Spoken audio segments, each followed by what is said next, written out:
사람은 살아있는 생명체라고 말씀드렸잖아요. 그 생명체는 모든 것을 스스로가 느껴가는 자체적인 발광체입니다. 근데 이 자체적인 발광체가 주 객이 바뀌면서 정복하고 다스려야 할 주체가 객이 되어버린 것이죠. 이미 스스로에게 있는 그 생명체의 느낌이 있습니다. 일상 가운데 잘 순환이 되어지고 있는 생명 가동체이면 그 어떤 상황이나 어떤 대상이나 어떤 사람을 만났을 때에도 느껴지는 부분들이 단절되는 느낌이 아니라요, 불편하고 부딪히고 화가 나고 하는 이러한 느낌이 아니라 그 장면에서의 소통하는 장면, 그 장면을 통해서 배워가는 장면, 또 그런 관계를 통해서 선을 이루는 장면으로 가져갈 수가 있습니다. 그러니까 언제나 스스로를 잘 굴러가게 하는, 흐르게 하는, 그러니까 멈춰있지 않고, 우리는 보통 생각으로 멈춰있거든요. 그걸 굴러가게 하는, 자거나 일어나거나 화장실을 가거나 밥을 먹거나 청소를 하거나 회사를 가거나 일을 하거나 이 모든 자잘한 일상 가운데서 스스로가 느껴지는 그러한 부분들에 관심을 갖고 그것을 삶으로 알고 당연하게 살면 이것이 계속해서 잘 돌아가는 공장이 되겠죠. 본부가 잘 돌아가겠죠. 근데 우리는 이건 하기 싫고, 이건 하기 좋고, 이건 힘들고 못하겠고, 이거는 시시한 거고, 이건 대단한 거고 하는 이런 구분들이 많이 있단 말이에요. 그런 구분이 있으면 어떡해요? 계속 여기서 느껴지는 건 있는데 그 느껴지는 것들이 흐르지 않고 자꾸 막혀 있는 거죠. 미루게 되고 참게 되고 쌓이게 되고 그러다가 어느 순간 터지게 되고 외부적인 것에 늘 당하고 사는 그러한 것들의 시각이 우리의 습관으로 삶에 형성되어 있는 태도들을 이야기를 하는 거거든요. 예, 그게 아니라 내가 먼저입니다. 내가 없으면 세상도 없잖아요.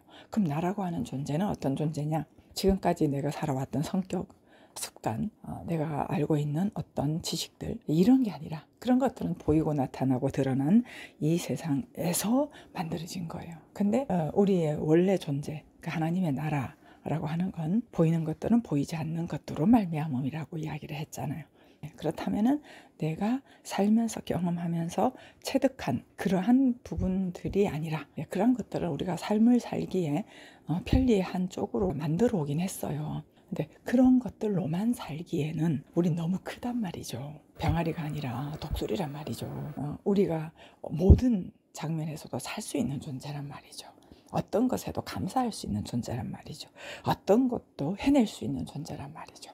그러한 원래 우리 사람의 그 힘, 능력 이런 게 큰 게 아니라 모든 것을 할 수 있다라고 하는 거예요. 막 초자연적으로 아주 초월적인 어떤 힘, 옛날 유리겔라처럼 숟가락을 이렇게 구부리거나 아니 없는 것을 막 있는 것으로 짠 드러내거나 하는 이런 것들을 자꾸 이렇게 보다 보니까 초월한 힘이라고 하는 부분이 굉장히 추상적으로 되어 있고 신비적으로 되어 있습니다. 그 힘이라고 하는 건 내가 어떤 환경에서도 감사할 수 있고 기뻐할 수 있고 즐거워할 수 있고 어떤 사람과도 그 장면의 필요에 따라 함께 어우러져 살 수 있는 걸 얘기를 하는 거예요. 결국 우리가 원하는 건 사람과 사람이 더불어서 어우러지는 것이고 마음의 평안이 있는 것이고 이런 거잖아요. 그러한 것들이 있어서 우리는 막힘이 없단 말이죠, 원래는. 근데 오늘 제가 말씀드린 그 원리 중에 하나가 그 장면 때문에가 아니라 내가 어떤 상태냐에 따라 그 장면을 느껴가요. 내가 어떤 상태냐에 따라 저 사람이 하는 말, 행동에 대해서 느껴간단 말이죠. 이 시작점이 스스로인데 그걸 모르고 저 사람의 태도를 보니까 저 사람의 어떤 행동을 보니까 어떤 상황을 만나고 보니까 내가 이런 느낌이 들고 이런 태도를 할 수밖에 없어. 아닙니다. 이 굉장히 낯설긴 하지만 굉장히 뒤틀려져 있는 구조입니다. 그러니 다시 한번 말씀을 드리자면 항상 기뻐하라, 범사에 감사하라 명령도 했잖아요. 내가 다시 말하노니 기뻐하라 이렇게. 그럼 평소에 모든 게 삶이라는 것이 인정이 돼야 되는 거고 아픈 건 삶이 아니야, 슬픈 건 삶이 아니야, 이런 일은 나한테 일어나면 안 돼, 이런 것들이 아니라 어떤 것도 일어날 수 있고 모든 것은 다 삶이다 라는 기본적인 알므로부터 내 일상에 관심을 가지면서 작은 일이든 큰 일이든 내가 중요하다고 느끼든 중요하지 않다고 느끼든 그 모든 일에 스스로의 정성을 쏟으면서 움직이는 거예요.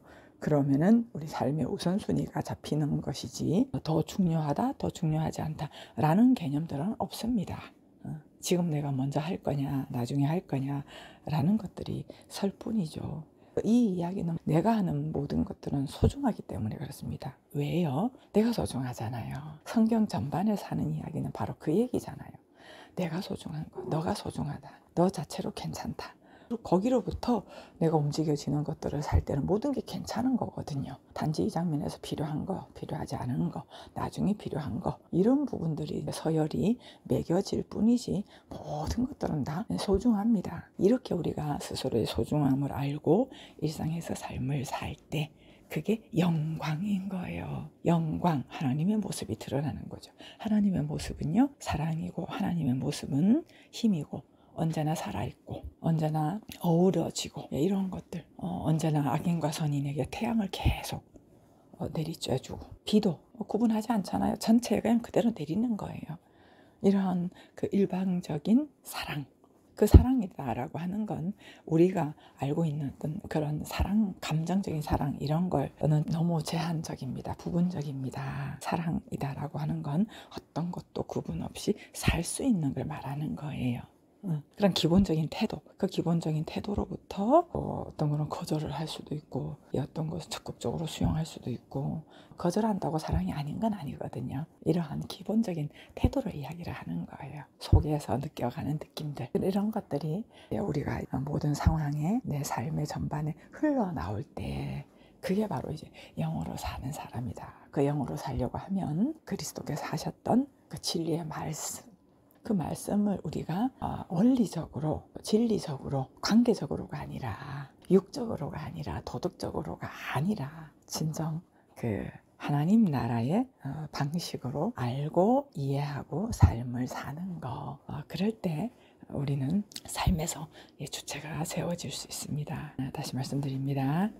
환경이 먼저 아닙니다. 나라고 하는 존재가 환경을 가는 것입니다. 대상이 먼저 아닙니다. 나라는 존재가 있고 대상이 있습니다. 그 나라는 존재를 이제는 율법적이고 육신적이고 외적이고 보여지고 나타난 그러한 것들로부터 이제 스스로라고 하는 절대 진리, 내가 죽고 그리스도라고 하는 부분이죠. 그 말씀으로 우리가 삶을 사는 것이 먼저입니다. 그러한 스스로로부터 샘물이 흘러가고 그 흘러가는 그 샘물이 제대로 되려면 일상에서 그러한 주객을 바로 세워서 사는 것이 자꾸 습관이 되면 습관화되어서 외부로부터 당한 걸로 살았으나 이제는 스스로의 삶으로 정복하고 다스리고 어우러지고 함께 사랑하는 그런 삶을 살 수 있겠지요.